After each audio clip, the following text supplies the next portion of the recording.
સ્થાનિક સ્વરાજ્યની ચૂંટણીમાં 2026ના પરિણામો દ્વારા જાણવા મળે છે કે રાજકીય પક્ષમાં પ્રથમ નંબરે ભાજપ, ત્યાર પછી દ્વિતીય નંબરે આપણી પાર્ટી આમ આદમી પાર્ટી આવે છે, તો તૃતીય નંબરે કોંગ્રેસ પાર્ટી જોવા મળી રહી છે। આવો જોઈએ સમગ્ર ગુજરાત રાજ્યના જિલ્લાઓમાં સ્થાનિક સ્વરાજ્યની ચૂંટણીમાં 2026ના પરિણામોની શું સ્થિતિ જોવા મળી છે। તો મહાનગરપાલિકાની વાત કરીએ તો રાજ્યની 15 મહાનગરપાલિકાઓમાં ભાજપે વર્ચસ્વ જાળવી રાખ્યું। મોરબી મહાનગરપાલિકામાં ભાજપે તમામ 52 બેઠકો જીતીને ક્લીનઅપ સ્વીપ કરી દીધું છે। રાજકોટમાં પણ ભાજપે 72માંથી 65 બેઠકો જીતીને મોટી જીત હાંસલ કરી। તો અમદાવાદ, સુરત અને જામનગર જેવા શહેરોમાં પણ ભાજપે મજબૂત પકડ જાળવી રાખી છે। જિલ્લા અને તાલુકા પંચાયતની વાત કરીએ તો સ્થાનિક સ્વરાજ્યની ચૂંટણીમાં ગુજરાતના જિલ્લા અને તાલુકા પંચાયતમાં ગ્રામીણ વિસ્તારોમાં મિશ્ર પ્રતિસાદ જોવા મળી રહ્યો છે। ભાજપનો દબદબો મોટાભાગની જિલ્લા પંચાયતોમાં ભાજપ જ આગળ છે, તો કચ્છ, રાજકોટ અને ઉત્તર ગુજરાતમાં ભાજપે સારી બેઠકો મેળવી છે। આપનો ઉદય થયો, ખરેખર થયો, કારણ કે નર્મદા જિલ્લામાં આમ આદમી પાર્ટીએ મોટો ઉલટફેર કર્યો છે।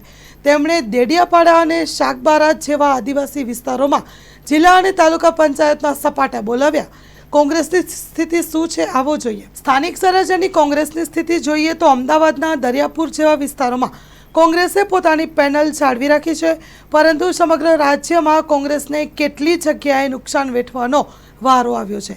નગરપાલિકાની વાત કરીએ તો 84 નગરપાલિકાઓમાંથી મોટાભાગની ભાજપના ફાળે ગઈ છે। અત્રે નોંધનીય છે કે ચૂંટણી પહેલાં 722 બેઠકો બિનહરીફ થઈ ચૂકી હતી, જેમાં ભાજપના ઉમેદવારો વિજેતા જાહેર થયા હતા। મુખ્ય આંકડાકીય હાઇલાઇટ સામે આવી ગઈ છે। સંસ્થાનું નામ અને બેઠકો મુખ્ય ભાજપનો પક્ષ જોવા મળી રહ્યો છે। વિજેતા પક્ષમાં ભાજપનો ભગવો લહેરાઈ ગયો છે। મહાનગરપાલિકામાં 1044 ભાજપ બહુમતીથી આગળ આવે છે। જિલ્લા પંચાયતમાં 34 જિલ્લા ભાજપની મજબૂત પકડ જોવા મળી રહી છે। તાલુકા પંચાયતમાં 260 તાલુકા ભાજપ આગળ છે। આપ અને કોંગ્રેસ અમુક વિસ્તારોમાં આગળ છે। અત્રે ઉલ્લેખનીય છે કે સ્થાનિક સ્વરાજ્યની ચૂંટણીમાં તાલુકા પંચાયત, જિલ્લા પંચાયત અને નગરપાલિકા અને મહાનગરપાલિકામાં ભાજપનો ભગવો લહેરાતો જોવા મળી રહ્યો છે। સમગ્ર ગુજરાતમાં અત્રે ભાજપ આગળ છે, તો બીજા નંબરે કોંગ્રેસ હતી, પણ સ્થાનિક સ્વરાજ્યની ચૂંટણીમાં ભાજપના આંકડા આગળ આવ્યા, તેની સાથે કોંગ્રેસ ક્યાંક પાછળ ધકેલાઈ ગયું છે। સરકારના સ્થિતિ પરિણામમાં ક્યાંક બદલાવ જોવા મળી રહ્યો છે, તો આમ આદમી પાર્ટી બીજા નંબરે જોવા મળી રહી છે, સાથે કોંગ્રેસ ત્રીજા નંબરે આવે છે। સમગ્ર નિષ્કર્ષ જોઈએ તો પરિણામો એવું દર્શાવે છે કે શહેરી વિસ્તારોમાં હજુ પણ ભાજપનો એક ચક્રી શાસન ચાલી રહ્યું છે, જ્યારે આદિવાસી અને ગ્રામીણ વિસ્તારોમાં આમ આદમી પાર્ટી અને કોંગ્રેસ હજુ પણ સ્પર્ધામાં છે।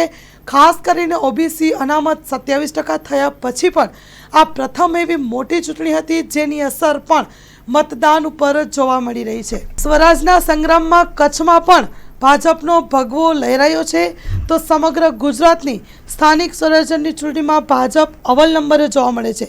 બગસરા તાલુકા પંચાયતે ઇતિહાસમાં પ્રથમવાર આપને સત્તા મળી છે, તેની વિગતે વાત કરીએ તો ગુજરાતમાં સ્થાનિક સ્વરાજ્યની ચૂંટણીમાં આમ આદમી પાર્ટીએ ઇતિહાસ રચી દીધો છે, કારણ કે આમ આદમી પાર્ટીએ અમરેલી જિલ્લાના બગસરા તાલુકા પંચાયત કબજે કરી।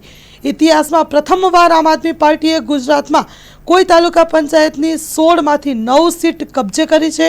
ગુજરાતના ઇતિહાસમાં પ્રથમ ઘટના બની। આમ આદમી પાર્ટીને મોટી સફળતા મળી છે। વિસાવદરની સરહદે આવેલા બગસરા તાલુકા પંચાયતમાં આપને સફળતા મળી છે। આમ આદમી પાર્ટી તાલુકા પંચાયતના પ્રમુખ બનશે। સાથે ગુજરાતમાં એક સીટ ભાજપ કોંગ્રેસના સુપડા સાફ જોવા મળ્યા છે। અખિલેશ યાદવની સાયકલ પણ દોડતી જોવા મળી છે। રાજકોટ મહાનગરપાલિકામાં કેસરિયાનું શાસન જોવા મળ્યું છે। બેઠકોમાં પણ સાથે ઘટાડો જોવા મળી રહ્યો છે।